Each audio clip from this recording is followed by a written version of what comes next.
Hello, and welcome to episode 2 of Winnie High School Study Guide Biology. So last time we went over the development of evolutionary theories and how Darwin came up with his ideas. If you recall from last episode, Darwin believed in the idea of evolution by natural selection. So today we'll be taking a closer look at his theories and by examining a very particular Pokemon.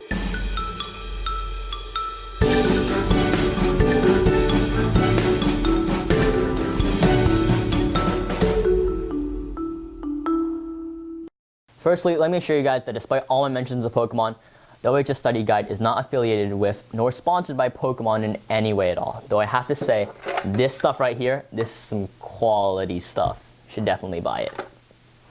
Anyways, Darwin proposed 4 key principles to his theories of evolution by natural selection. He proposed the ideas of overproduction, random mutation, competition, and differential reproduction. So to help illustrate my point, let's head to the whiteboard. Let's say Viridian Forest has a carrying capacity, or the amount of organisms it can support based on available resources, of 200 Pikachus.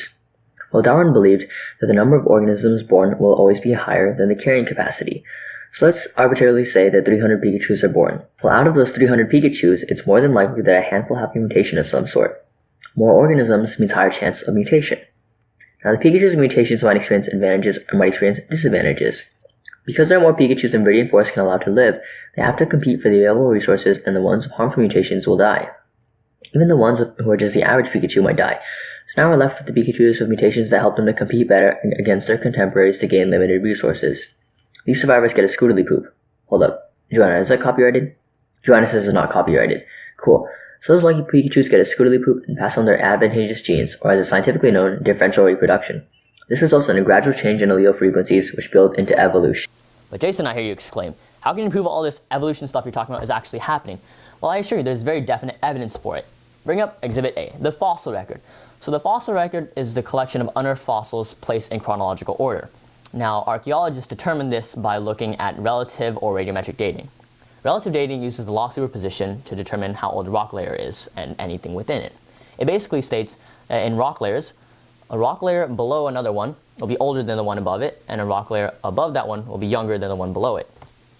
Now, radiometric dating determines how old a substance is based on the amount of radioactive substances within it. These substances gradually decay over time through alpha, beta, or gamma decay, all processes which you don't really need to know the complex physics of for now.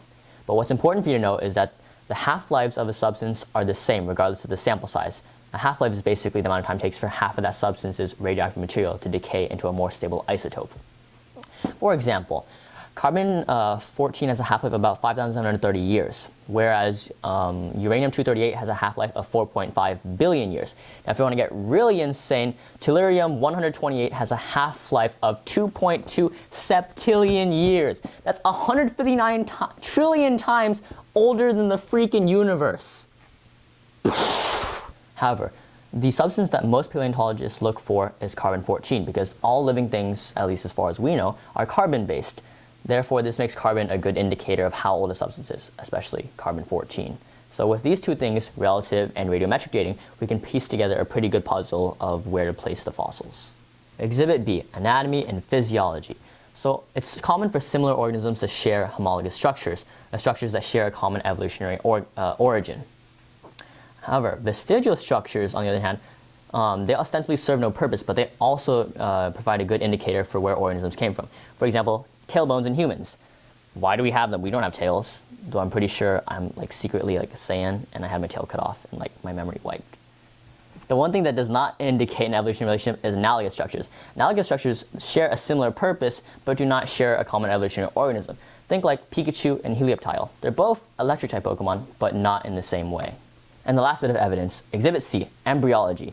Embryology is a study of living organisms while still in the womb, hence the name embryology. They're still embryos. Studies of this can reveal certain things that don't show up in adult organisms. For example, human babies have gills. Feel those? No? Yeah, it's because they're not there. So today we covered everything from Darwin's 4 principles of evolution by natural selection to the reasons behind the theory via law of superposition, relative dating, radiometric dating, and embryology, anatomy, and physiology. Next time we'll be covering more in depth about his theory and genetics. Thanks for watching.